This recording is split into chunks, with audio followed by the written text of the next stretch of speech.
Hi, Road to the Pursuit of Truth. Just a quick one, another video one, which I put on Anchor FM. If you ever want to get the podcast, usually I do them first on Anchor FM. You can Google Anchor FM and you'll find under the English Poet this, or if you're listening to this on Anchor FM, then it's on YouTube under John Doerr Poems. How many names does one person need? Anyway,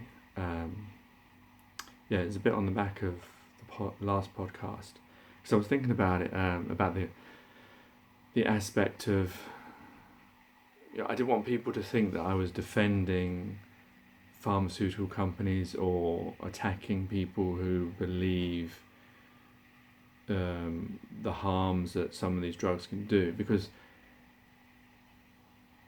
we know that there are side effects. That is 100% given, because you can look at the actual pharmaceutical leaflets that come with it, and it will show you the effects that they have, and they're different for different people. The thing I was trying to think about is whether I was defending it without knowing, in the sense that previously I talked about, I think it was Mel brought up the idea of they can't get in our minds and our hearts, and then I questioned whether they were already in there because of all the teaching that we have, the way that we think. And then I was thinking about myself, is that what I was doing then? Without knowing it, I was actually speaking out of the program part of my brain, although all of it's been programmed, hasn't it? I've been taught everything. The only thing that I'm doing that I did as a baby would be seeing, the natural senses, crying and laughing, and eating and pooing and peeing. But other than that, the other things I've been taught how to do. Now, whether they're natural, I would come to them in the end, who knows? Well, obviously speaking, communicating I wouldn't come up with English, would I? I'd come up with a different language, and that could have taken thousands of years. I don't know how many years were we when we didn't speak, if there ever was that time. The thing is, we rely upon too many, like I'm talking about that. I'm thinking in my head about caveman. I'm thinking about, Adam and Eve and all that kind of stuff. And that's stories that I've been told without ever being able to know whether I can verify that or not. Just because some person in a white coat, just because someone's written it in a book, that doesn't necessarily mean it's true. That's the problem. And that, I think, is the beauty of coming to Flat Earth, whether you believe it or not. Even if it turns out to be, that it is a sphere, if that is the case, and there is some reason why water does apparently bend, even though I've never seen it and it doesn't seem to work with the physics of water. But even if that is the case, then I know that now I question everything. Before, if I'd have a vaccination, I'd just have a vaccination. I wouldn't even think about it. Now I will think about, well, what exactly are you putting in me? Do you even know what you're putting in me? Probably not, because you're just following like I'm following. And now I will question all these things a lot more. And I think that makes for an insightful human being, So that's what I mean. This is an important process. It's an important part of taking back your own power, your own life, and thinking about things for yourself, not just, just because you see it on television, just because you read in a book, just because people have said it for 1,000 years, it doesn't mean that it's necessarily right. We need to be able to discern for ourselves and actually question everything, and everyone's motives for doing things. Because otherwise, we're sheeple, isn't it? And who wants to be that? Do we really want to be a kind of race of that? I mean, we already are, because we're already living our life day to day, Monday to Sunday, 9 to 5. There's no such thing as Monday, Tuesday, Wednesday, Thursday, Friday, Saturday, Sunday. There's no such thing as time per se. We have a passing. Yes, there is a passing that we can calculate, but these things are concepts for work, for industry, But anyway, what I was trying to say is that what was I, when I was saying about medicine, about you can't, some medicines all have side effects, and if you had 80%, then you could release it, and then that 2% or 98%, that 2% would be, might have the harmful side effects. And I was thinking that you could have a way of, before you give out medicine, that people are checked for their DNA to make sure that it's okay. So then I was thinking, well, wait a minute, is that part of my mind that I've been trained? Because we always do that, isn't it? We sort of say, well, the majority, we do like that, like in voting and all sorts of things, that, okay, so it's okay to release a medicine that will kill 1% of people, but it will save 99%. Well, that's okay then. That's the justification. But we've been taught that way of thinking. So that then I was thinking, wait a minute, am I actually saying a truth, or am I saying a truth that I believe because I've been taught to think that way, to think that it's okay to release something that could kill 1% of the population, or the people who take the drug, but will cure 99%, and that's a good enough thing. We allow limitation. I don't know, maybe there is no such thing as limitation. That's just because they're sloppy, because they don't want to find the right thing, because they want to make money as quickly as possible. What if there is a way if there is a medicine that's 100%, so it would have no side effects? But if we've all got that mindset that we've been taught of, wow, it's okay because, it's okay that 99% are going to be okay, 1% are not, because you're going to be curing 99%. And what would you do? Do you hold that back and then that 90% die because they don't have that medication?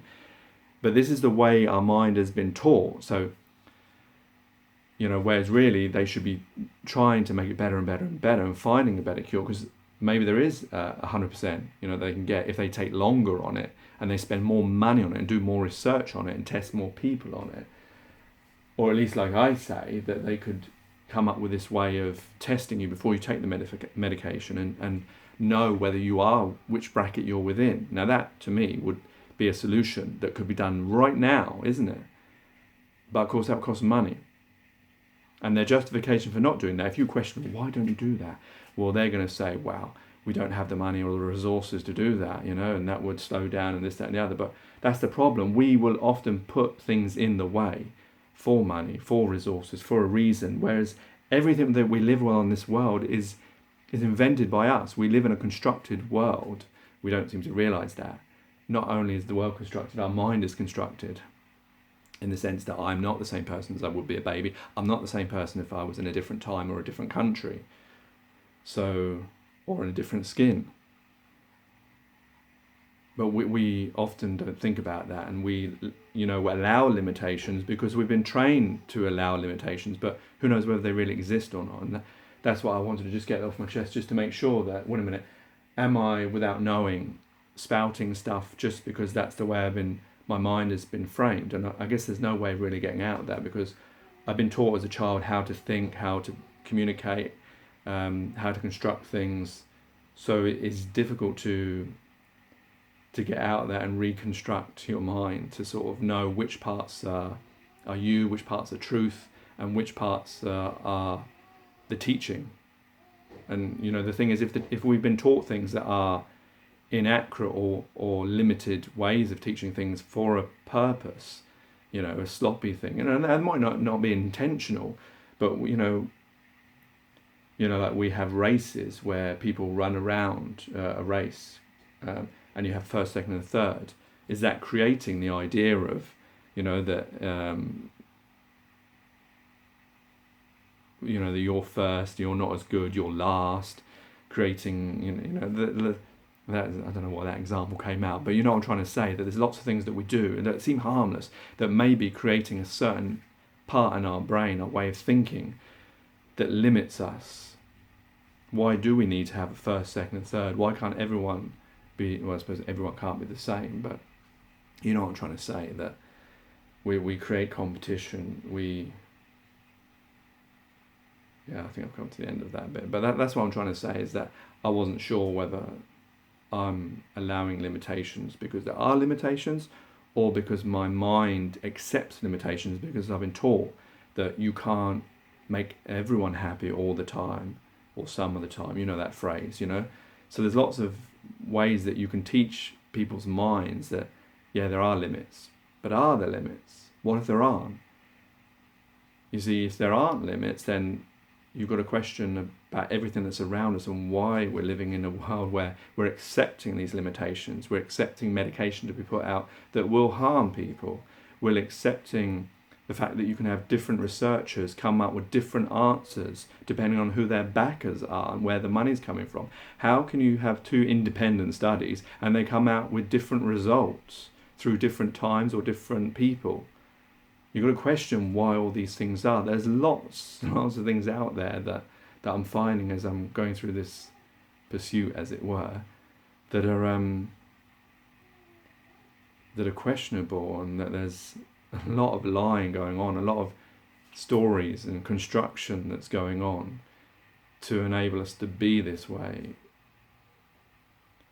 And I think you only come to the conclusion at the end that we don't have to be this way, and there's a, we can keep a lot of the stuff that we have, but there's, like I've come up with that idea now that you could just test people with DNA.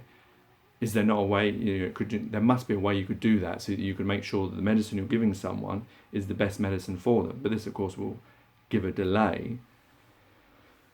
Or you just, when everyone's born, because I was going to say, when everyone's born, you take their DNA and then you don't have to do the testing. But the problem is with that is people would misuse that DNA and stuff like that. The world we live in is just so complicated, and that's why I think some people just are reluctant to change and to think, oh well, there's let's just keep it the way it is, because it would just be like unraveling a ball of wool that's got tangled up. It would be so impossible and so many ramifications. But if at the end of it we're all happy, like I said yesterday, are we all okay? If we're all okay, if all of us are 90% okay, rather than at the moment the real imbalance that there is around not only this place that we live in, but the whole of the place, there is a true imbalance of people's lives, the suffering, rich and poor, different countries. We all know that. Come on, you can't, everyone else goes to sleep, and we forget about these things and we wake up again forgetting about it. But every day we've lived here, our lives, I've lived here for 43 years. I've lived here in the same imbalance, the same injustice has been here, and nothing's been done to sort it out. I was going to say globally, in this realm, in this existence, in this place that we walk upon. You've got to ask why that is. Why is it a benefit to everyone that we live in this way, a way that we choose? We do choose it, whether you vote or not. Everything is a choice. If you believe in religion, God gave you free will. If you don't believe in religion, well, there's free will anyway. So what is the reason that we're all living like this, in this injustice and inequality that we accept? It's very damning, and I'm sure if there does come a time when things change, people look back on this time and will judge us very severely, like we judge those before us. Take care, take it easy, God bless, and peace.